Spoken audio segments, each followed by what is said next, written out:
அனைவருக்கும் இனிய மாலை வணக்கம். எல்லாம் காஃபிலாம் குடிச்சிட்டு எனர்ஜெட்டிக்காக வந்திருப்பீங்க.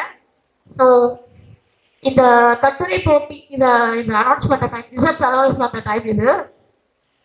என்னன்னா இந்த எங்களுக்கு எப்படி ரிசல்ட் வச்சுருந்த ஃபீட்பேக். ஏன்னா எங்களை மாதிரி யாருக்கும் இது புது எக்ஸ்பீரியன்ஸ். எப்பவுமே எங்கள் சார் வந்து சொல்லுவாங்க, ஜெயராமன் சாரோட மெயின் எய்ம் என்னன்னா இருக்குன்னா பார்வையாளர்கள் வந்து இலக்கியத்தில் சாதிக்கணும். அவருமே வந்து ஒரு சிறுகதை எழுத்தாளர், நிறைய குழந்தைகளுக்கான படிப்பு நிறைய வெளியிட்டிருக்காரு, நிறைய பண்ணியிருக்காரு. ஆனால் அவருக்கு வந்து ஒரு கவலை எடுத்துகிட்டே இருந்தது. என்னன்னா நம்மள மாதிரி யாருமே வந்து இல்லையே அப்படின்ற மாதிரி. லிட்ரேச்சர் ஃபீல்ட், அதே மாதிரி மொழிபெயர்ப்பாளர்களின் மாதிரிலாம் ரொம்ப கவலைப்பட்டு இருந்தாரு. ஸோ நாங்கள் என்ன நினைச்சோம்னா ஒரு கட்டுரை போட்டி வைக்கலாம். அதில் வந்து எப்படி எப்படி நம்ம மக்கள் வந்து இதை வந்து எப்படி வரவேற்கிறாங்க, எப்படி அதை தாக்குறாங்க அப்படின்றது பார்க்கலாம்னு நினைச்சோம். ஸோ நாங்கள் ஒரு கட்டுரை போட்டி அனௌன்ஸ் பண்ணியிருந்தோம். அதோட தலைப்பு வந்து நவீன தொழில்நுட்ப வசதிகள் அப்படின்ற மாதிரி கொடுத்துருந்தோம். நிறைய மின்னிதழ்கள், மின்னூல்கள் பற்றிலாம் அதுக்கு தலைப்பு கொடுத்துருந்தோம். ஸோ நல்லா ஓரளவுக்கு எனக்கு ரெஸ்பான்ஸ் வந்தது. என்னன்னா நாங்கள் ஆக்சுவலி அனௌன்ஸ் பண்ணது 3 பரிசுகள், அப்புறம் ஆறுதல் பரிசுகள் அனௌன்ஸ் பண்ணோம். பட் என்னன்னா எங்களால் அப்படி பண்ண முடியல. எல்லாருமே ரொம்ப நல்லா எழுதியிருக்காங்க. சில பேர் வந்து கோர்வையாக அவங்களுக்கு வார்த்தை சொல்ல முடியல.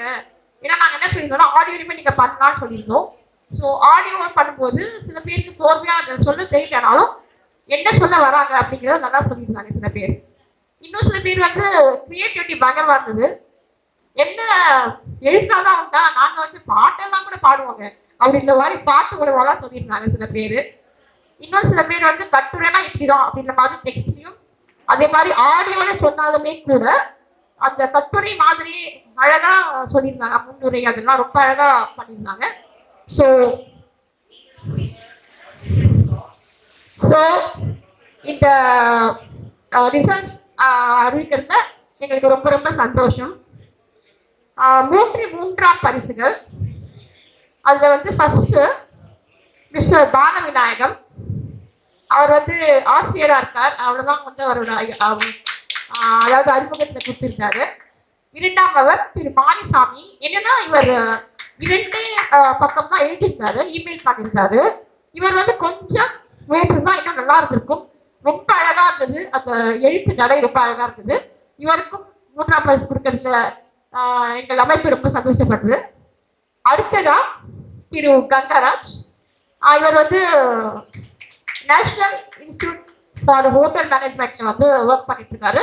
அதாவது அங்கே வந்து அந்த நிறுவனத்தில் வந்து அவர் ஆசிரியராக ஒர்க் பண்ணிட்டு இருக்காரு. இவருமே வந்து ரொம்ப அழகாக எழுதியிருந்தாரு. மற்றவங்களோட டிஸ்கிரிப்டிவாக அவங்க நரேட்டிவ் வந்து ரொம்ப அழகாக எழுதியிருந்தாரு. இவருக்கும் இந்த பிரைஸை கொடுக்கறதுல நாங்கள் ரொம்ப சந்தோஷப்படுறோம். 3ஆம் பரிசு பெற்ற மூவருக்கும் எங்களுடைய வாழ்த்துக்கள். அடுத்ததாக 2ஆம் பரிசு.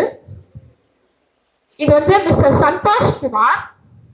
இவர் வந்து புக்ககோட்டை சேர்ந்தவர். இப்போ வந்து ஆங்ஷலவன் பயிற்சி மையத்தில் வந்து டிஎன்பிஎஸ்சி ப்ரிப்பேர் பண்ணிட்டு இருக்காரு. ஒரு டிஎன்பிஎஸ்சி ஆஸ்பிரண்ட், நல்ல கவிஞரும் கூட. ரொம்ப அழகா கட்டுரைலாம் இப்படிதான் இருக்கணும், ஆடியோடையும் இப்படி கட்டுரை எழுத முடியும் அப்படின்னு ப்ரூவ் பண்ண இவருக்கு வாழ்த்துக்கள். அவர் நினைச்சாலும் இன்னும் நல்லா முன்னேறலாம். பத்திரிகை துறையிலையும் இவர் சாதிக்க என்னோட வாழ்த்துக்கள். இவருக்கு இந்த பரிசு கொடுக்கறத நாங்க சந்தோஷப்படுறோம். அடுத்தது செல்வி அலமேலு பங்கேற்கரசி. ஏன்னா இவங்க வந்து ஆக்சுவலி நாங்க வந்து கட்டுரை தான் கேட்டிருந்தோம். இவங்க என்னன்னா பாரதி ராஜா, சேகர் எல்லாரும் சொல்லி கூப்பிட்டாங்க. கட்டுரை இப்படியும் எழுதலாம் அப்படின்னு எங்களுக்கு புரிய வச்சாங்க. அதுக்காக ஒரு ஸ்பெஷல் தேங்க்ஸ். ஸோ இவங்களுக்கும் இந்த பரிசு கொடுக்கறதுல நாங்கள் ரொம்ப சந்தோஷப்படுறோம். அவங்களுக்கும் வாழ்த்துக்கள், பாராட்டுகள். அடுத்தது முதல் பரிசுக்கான நேரம். இது திரு பொன் சக்திவேல். இவரை தெரியாதவங்க இருக்கவே முடியாது. பார்வையற்றவர் அப்படிங்கிற பேர்ல பல கட்டுரைகள், பல கவிதைகள் எழுதியிருக்காரு. பொன் சக்திவேல் பேர்ல எழுதுவார். எப்போதுமே வந்து சமூக ஊடகங்கள்ல ரொம்ப ஆக்டிவா இருக்கக்கூடிய ஒரு நபர். இவர் அரசு பணியில புதுக்கோட்டையில ஆசிரியராகவும் இருக்காரு. ரொம்ப அழகான டெக்ஸ்ட் ஃபார்மேட் நடத்திருந்தாரு. எல்லா விஷயங்களையும் ஆய்வு பண்ணி ரொம்ப அழகா நடத்திருந்தாரு, ரொம்ப அழகா எழுதியிருந்தாரு. அவருக்கு வாழ்த்துக்கள், பாராட்டுக்கள். ஆனா அவருக்கு இது புதுசு இல்லை, நிறைய வாங்கியிருக்காரு. அதோட இதுவும் ஒண்ணு, அதாவது பல முத்துக்கள் இந்த முத்து ஒண்ணு அப்படின்ற மாதிரி சொல்லிக்கலாம். ஸோ அவருக்கும் என்னோட வாழ்த்துக்கள், பாராட்டுகள். நன்றி.